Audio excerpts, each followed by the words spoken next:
내가 너에게 이르노니 사람이 무슨 무익한 말을 하든지 심판날에 이에 대하여 신문을 받으리니 내 말로 의롭다함을 받고 내 말로 정죄함을 받으리라.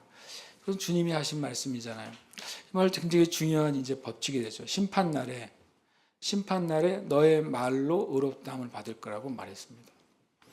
너의 말로.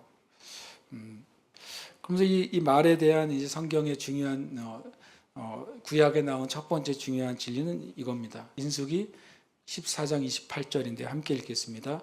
그들에게 이르기를 여호와의 말씀에 내 삶을 두고 맹세하노라. 너희 말이 내 귀에 들린 대로 내가 너희에게 행하리니. 아멘. 이것은 굉장히 중요하고 놀라운 말씀이잖아요. 우리는 이렇게 생각할 때가 있어요. 하나님은 우리가 뭐라고 말하든지 상관없이 하나님의 일을 행하신다. 그런 식의 설교 많잖아요.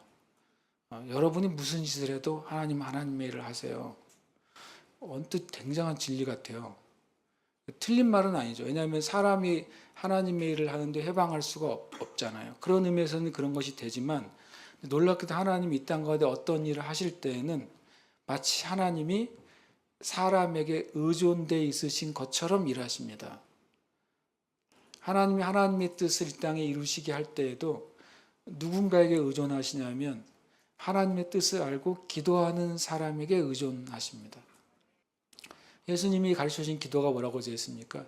뜻이 하늘에서 이루어진 것 같이 땅에서 이루어지게 해주십시오라고 기도하라고 그랬어요. 하나님의 뜻은 이미 하나님의 세계에서 끝이 났단 말이에요. 근데 그것이 왜 땅에 안 나타나느냐?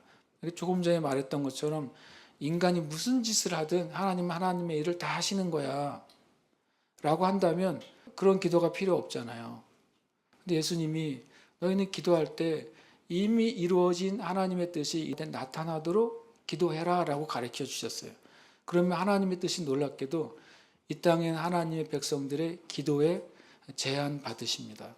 그건 제 표현이 아니에요.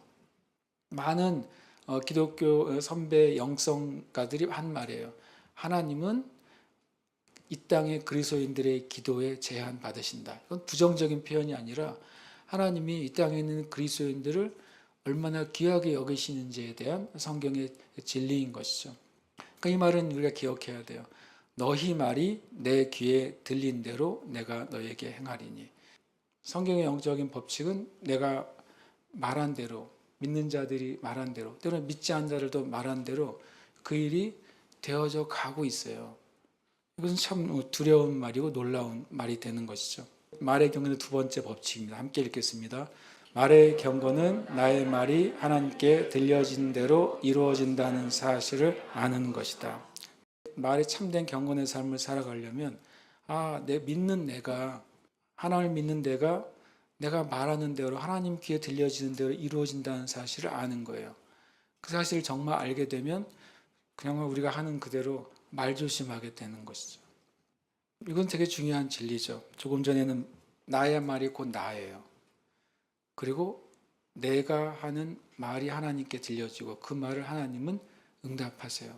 그건 기도 응답과는 다른 개념인 것이죠. 결국에는 내 인생을 내 말을 통해서 만들어가고 있었던 것이죠.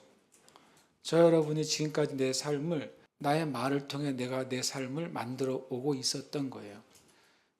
때로는 그렇게 보면 엄청 내가 후회스럽고 부끄러워질 수도 있지만 그러나 또 한 가지 소망이 있습니다. 내가 이 사실을 알았기 때문에 이제는 내가 나의 말을 바꿈으로 내 삶을 하나님 앞에서 세워나갈 수 있게 된 거예요.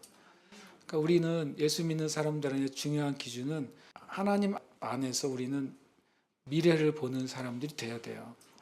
이전 것에 매여 있거나 그것에 우리가 머물러 있어서는 안 되고 그런 적 누구든지 그리스도 안에 있으면 새로운 피조물이라 이전 것은 지나갔으니 보라 새 것이 되었도다. 영어의 표현은요. 이전 것은 떠나가 버렸고 보라 새 것이 여기 와 있다 이렇게 돼 있어요. 우리는 아침마다 나에게 주어진 오늘은 과거의 연장이기도 하지만 그냥 새 날이에요. 새 것이에요. 그러니까 나도 새 것으로 살 수 있어요. 그러나 하나님이 나에게 준 날은 새 것인데 그 새 것을 살아가던 내가 헌 것이면 무슨 소용이 있겠어요?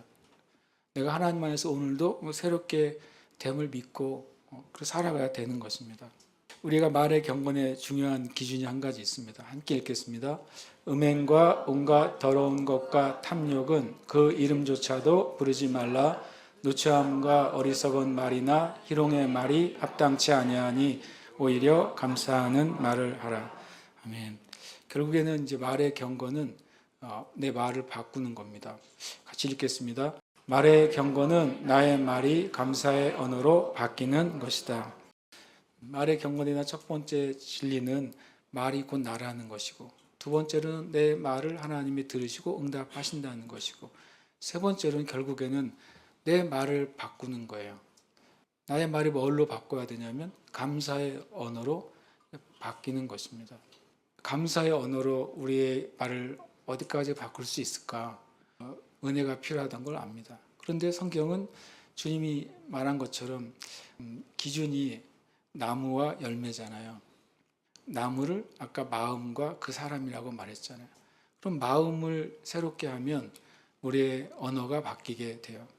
빌립보 4장 8절은 세 번의 성경이 이렇게 말하고 있습니다. 마지막으로 형제자매 여러분, 무엇이든지 참된 것과 경건한 것과 옳은 것과 순결한 것과 사랑스러운 것과 명예로운 것과 덕이 되고 칭찬할 만한 것이라면 이 모든 것만을 생각하십시오.